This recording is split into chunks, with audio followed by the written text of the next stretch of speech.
Boa tarde, tudo bem com vocês? Hoje é segunda-feira, tá? Dia 29 de junho de 2020. E como é que foi o final de semana? Foi bom? Descansaram? Tudo bem? Que o Senhor abençoe a nossa semana, tá bom? Então vamos lá. Nós vamos começar agora com o momento da ortografia, tá? Unidade 8, só que eu só vou fazer só a parte da ortografia, tá? Porque no exercício de hoje pede essa explicação, tá bom? Então vamos lá. Língua portuguesa. Primeiro, mal com U ou mal com L? É a grande dúvida. Então vamos lá. Quando eu vou usar o U, mal com U, e quando eu vou usar o mal com L? Primeiro, existe uma regrinha, tá? Bastante simples para sabermos a diferença entre ambos. E em qual momento usarmos a expressão correta, tá? Em que momento? Nós vamos aprender hoje uma diquinha básica para vocês não errarem nada. Vamos lá então?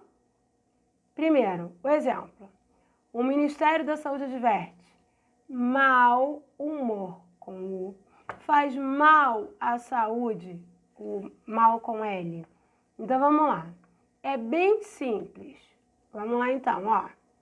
Mal, contrário de bem, é um antônimo, tá? É o contrário. Toda vez que eu puder substituir a palavra mal por bem, tá? Vamos lá então. Aí vai estar certa. Vamos lá então? Exemplo. Tenho passado mal no fim da tarde. Agora eu vou substituir. Tenho passado bem no fim da tarde, tá? Então, esse é um truque, tá? Vamos lá então, próximo. Então tá certo, tá essa escrita. Tá, e se eu pegar a mesma frase e botar o mal com o U? Vamos ver o que vai acontecer? Vai estar errado. Então vamos lá. Tenho passado mal no fim da tarde. Tenho passado bom. Porque se eu substituir o mal com o U por bom, tá? Que é o contrário. Vamos ver então. Ó. Então essa frase aqui tá errada se eu escrever com U. Porque não ficou certinha, não teve coerência nenhuma eu botar com U. Então, ó, tenho passado bom no fim da tarde? Soou bem no seu ouvido? Não, né? Então não é para escrever com U, e sim com L. Agora vamos lá então, ó. Agora, mal com U, contrário de bom, tá? Então vamos lá. Então se eu pegar e substituir o mal com U por bom, como é que vai ficar? Essa carne tem mau cheiro. Essa carne tem cheiro bom, tá? Então tem coerência, tá bom? Então, essa é uma dica muito importante. Agora vamos ver aqui, se eu pegar a mesma frase e colocar o bem, essa carne tem mau cheiro com L. Olha como é que ficou. Essa carne tem cheiro bem. Não soou muito bem, né? É porque está errado. Não é com L, tá? É com U. Então, a primeira verde está certa e a vermelha está errada. Vamos então agora para a próxima. Então, preste atenção. Agora uma dica valiosa para vocês não errarem nada, exercício nenhum, tá? Do mal com L e mal com U. Preste atenção. Dica de hoje. Vamos lá então? Essa é a nossa dica. Preste atenção. Todas as vezes que vocês forem escrever o mal com L ou o mal com U, o mal com L, tá vendo aqui, ó, que o L é quadrado, então o oposto, tá? Que é o bem, porque o E também é quadrado, tá vendo? Isso é uma dica muito importante, tá? Nunca mais vocês vão esquecer disso. Agora, observe aqui, ó, o mal com U, tá vendo? Arredondado. Então, o oposto, tá? Necessariamente será bom, pois o O também é arredondado, tá? Então, vocês nunca mais vão esquecer disso, tá bom? Então, vamos lá. Próximo.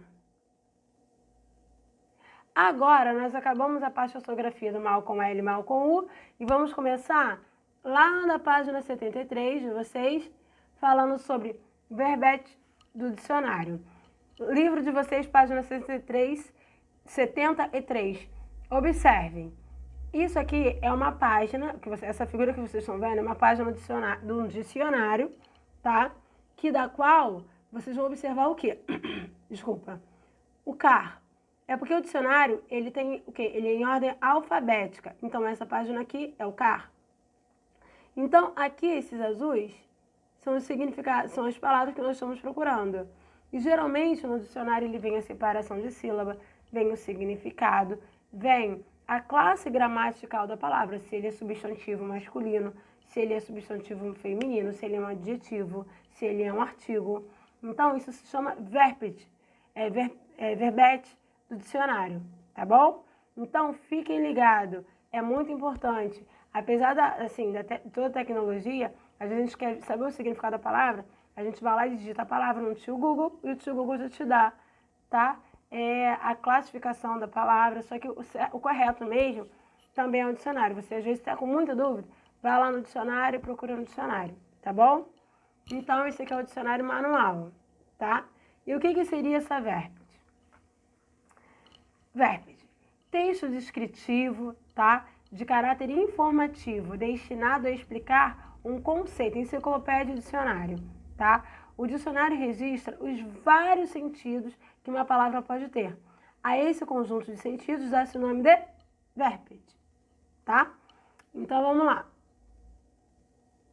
Agora, o nosso momento de ortografia acabou. Agora, nós vamos entrar no momento de gramática. E o momento da nossa gramática, nós estaremos fazendo uma revisão, tá? No livro de vocês, páginas 61, 62, 63, 64 e 65. E por que eu expliquei verbete? Porque no livro de vocês, dessas páginas que eu citei, vem perguntando, tá? Vem uma atividade com essa, falando sobre essas coisas, pedindo para vocês fazerem. Então, por esse motivo, eu fui na unidade 8 explicar só esse pedacinho. Voltamos para a unidade 7, onde nós estaremos fazendo uma revisão, tá? Então, vamos lá, então. Primeiro, a nossa revisão é sobre o sujeito, tá? Então, nós falamos sobre o sujeito. Então, como é que nós vamos reconhecer? Primeiro, o que é sujeito? Tá?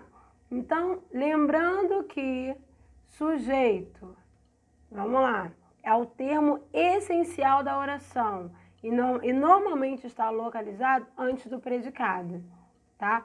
Para identificar o sujeito é necessário buscar o termo sobre o qual se diz alguma coisa, tá? Então, vamos lá. Como é que eu vou reconhecer o sujeito? Algumas regrinhas, tá? Reconhecimento. Quem, o que? Eu sempre pergunto o verbo, tá? Eu identifico o verbo na oração e pergunto quem, o que. Por exemplo, Mariana comeu maçã. Comeu é o verbo da minha oração. Aí eu pergunto pro verbo, quem comeu? Então já sei, quem comeu a maçã? Mariana. Então, Mariana é o sujeito da minha oração, tá? Então, agora vamos lá. Não preposicionado, tá? Não quer dizer que ele vai ter não preposicionado, ele não quer dizer que vai estar na frente, vai ter uma preposição juntamente com o sujeito, tá? Igual no meu exemplo anterior, da Mariana comeu maçã. Não tinha nenhuma preposição, só tinha o meu sujeito lá, Mariana, tá? Então, agora vamos lá. Núcleo do sujeito, substantivo sem preposição, tá? Então, não vai ter, quando eu falo do núcleo, por exemplo, se eu colocar assim, ó, a Mariana foi à escola. Aí eu pergunto, cadê meu verbo? Foi. Foi é o verbo. Aí eu pergunto, quem foi à escola? Mariana. Eu não vou falar a Mariana, porque se eu botar o a Mariana, aí eu só estou identificando o sujeito, eu quero o núcleo. Quem é o núcleo? Mariana, tá? Porque o a é uma preposição, então ela não pertence ao meu núcleo, tá? Próximo agora. Concordância verbal nós vamos ver na próxima aula, tá? De segunda-feira que vem, nós estaremos detalhando sobre a concordância verbal, tá? Com o sujeito simples, tá? Apenas um núcleo ligado diretamente ao verbo, com o sujeito composto, apresenta dois ou mais núcleos ligados diretamente ao verbo.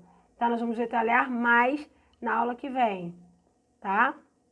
Agora, tipos de sujeito. Expresso é aquele que aparece na oração.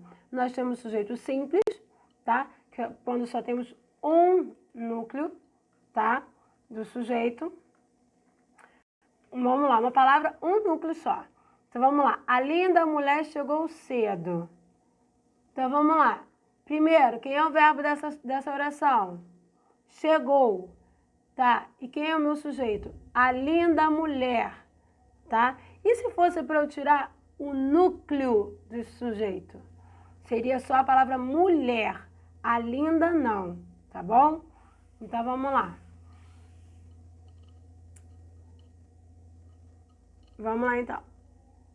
Composto. Duas palavras, dois núcleos. O menino e a menina chegaram. Quem é meu verbo? Chegaram, tá? Cadê meu sujeito? O menino e a menina. O núcleo? Menino e menina, tá? Agora, não expresso, quando o meu sujeito não está expresso na minha oração. Desinencial, porque hoje é o termo que está se usando. Antigamente se utilizava muito o termo oculto. Então vocês vão pegar livros ainda que vai estar escrito sujeito oculto, tá? Mas hoje não se usa mais a palavra oculto, e sim desinencial. No livro de vocês é um deles que não se usa mais a palavra oculto. Porque você sabe que existe um sujeito, por isso que não é oculto. Por exemplo, vou dar um exemplo para vocês, ó. Chegamos cedo à festa. Aí eu pergunto pro meu verbo. Qual verbo? Chegamos. Quem chegamos? Quem chegou cedo? Chegamos da festa. Chegamos cedo à festa.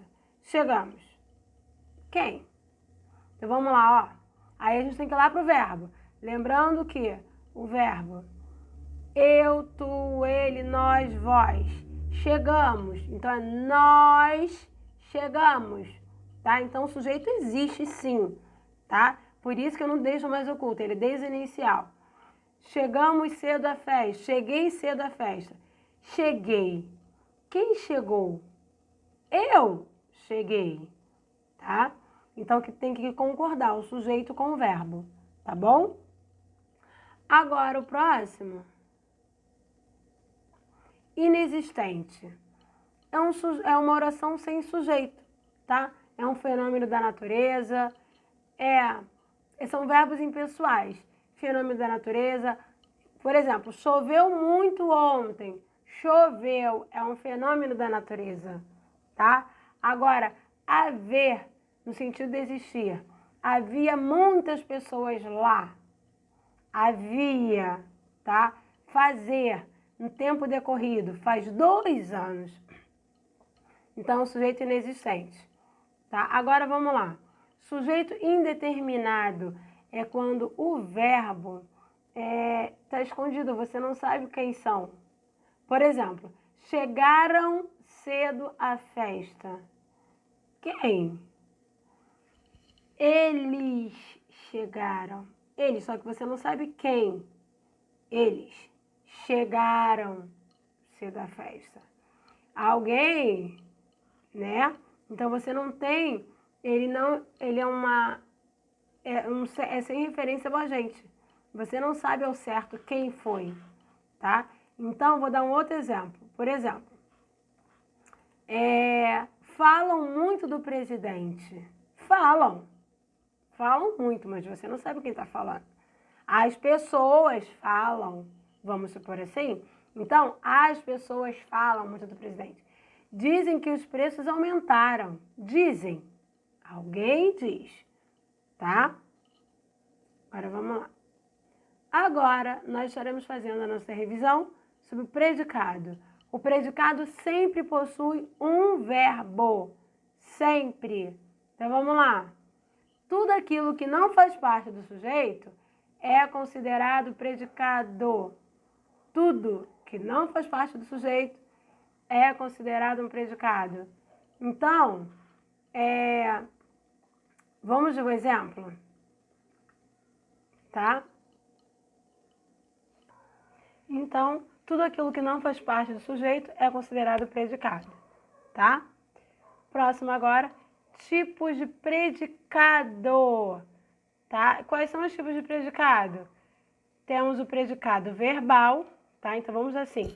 O predicado pode ser classificado em predicado verbal, possui um verbo como núcleo, tá? E o predicado nominal possui um nome como núcleo. Primeiro, lembrando que verbo, tá lá no predicado verbal. Verbo é uma ação, um estado ou fenômeno da natureza, tá? Então vamos lá. Certamente, a característica do predicado verbal é um verbo significativo como núcleo, tá? Afinal, um verbo significativo é aquele que indica uma ação. Por exemplo, andar, pensar, estudar, comer, subir, entre outros verbos, tá? Exemplo: Mariana andou muito. Mariana anda muito. O anda é o verbo, é o andar, vem de andar, tá? Agora o predicado nominal. Temos o predicado nominal que possui como núcleo um nome, ou seja, uma característica do sujeito da oração. Por isso possui um verbo de ligação em sua estrutura. Afinal, um verbo de ligação é aquele que liga uma característica ao sujeito, indicando o estado de como a pessoa está. Por exemplo, ser, estar, permanecer, ficar, continuar, parecer. Exemplo: Ricardo está feliz. Vamos lá. O está é como o Ricardo está. O Ricardo está como? Feliz, tá? Então, o verbo de ligação, a palavra está, é o estado dele, feliz, tá? José permanece internado. Permanece como, José? Internado, tá? É o estado de José, ele está internado. Ana ficou tensa e ansiosa. Ana ficou, como é que Ana ficou? Tensa e ansiosa, tá? Então, é predicado nominal, tá bom? Agora, vamos ao nosso exemplo. Eu quero passar em um concurso. Quem é o sujeito dessa oração? Primeiro, faça a pergunta. Eu quero passar em um concurso. Tá, qual verbo? Quero. Quem quer passar? Eu. Tá? Então, eu é o sujeito. E o que sobrou é o predicado.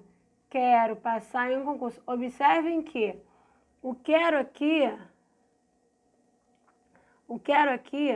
tá com letra minúscula, porque eu estou escrevendo a minha oração, tá? Só o eu que está maiúsculo, que é o sujeito, e o predicado aqui tá esse que minúsculo, porque